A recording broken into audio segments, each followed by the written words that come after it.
What's up mga tropa, it's me again, Sino Ladera, and welcome to my YouTube channel.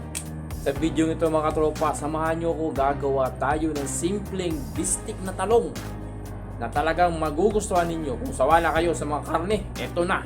Kaya tara na! Mga ingredients para sa ating bistik eggplant or bistik talong. Ayan. Meron tayong ground black pepper, garlic,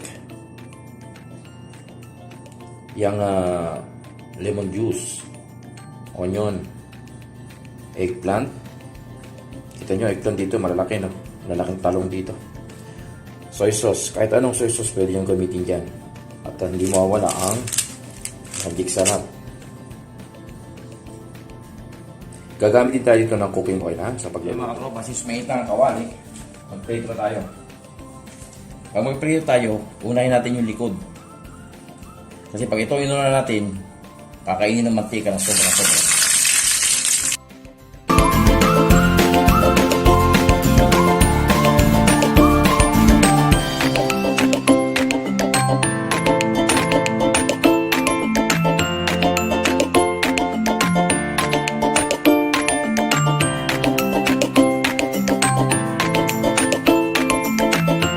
Sa kabilang side naman.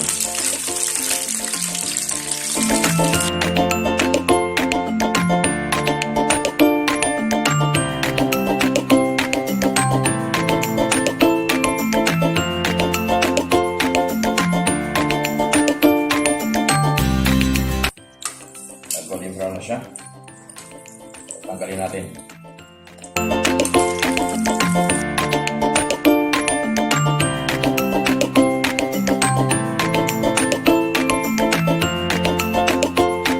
Irundas naman.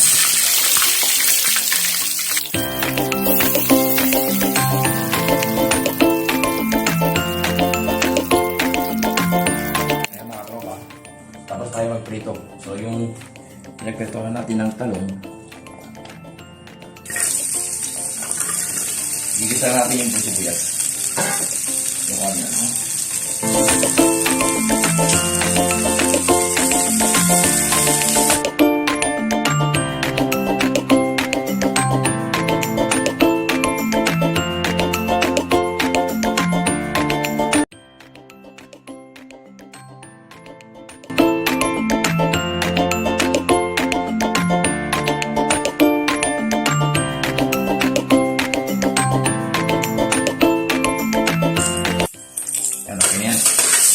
Tanggalin natin.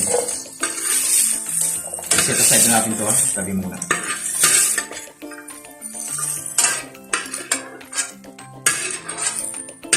Lagyan natin yung garlic.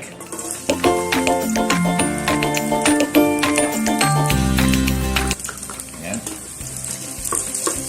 Isa na konti, ha.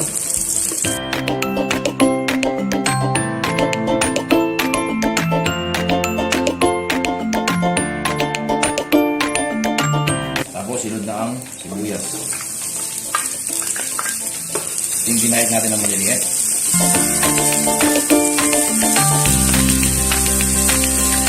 Hindi na kailangan maraming mantika kasi yung talong natin, mantika na yan. Ang talong kasi malakas kumain ng mantika. Na-absorb niya yung mantika.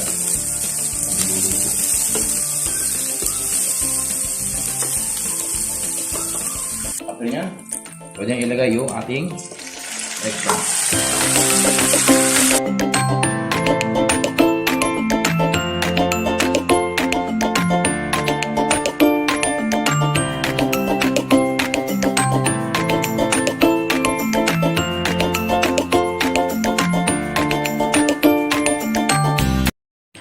Tapos yung ating soy sauce.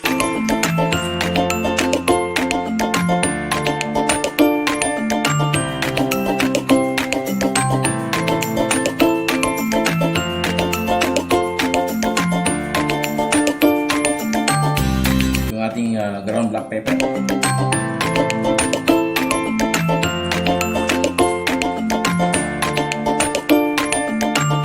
Yung ating lemon juice.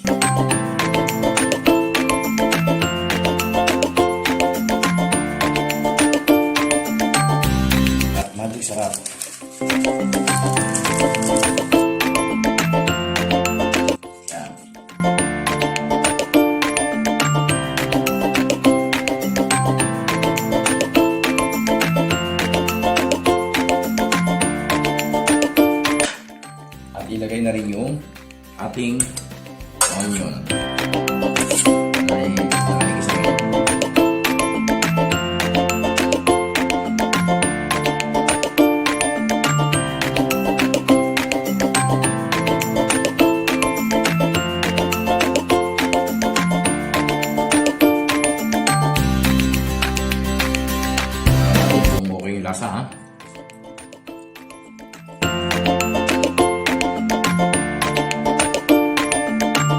Okay.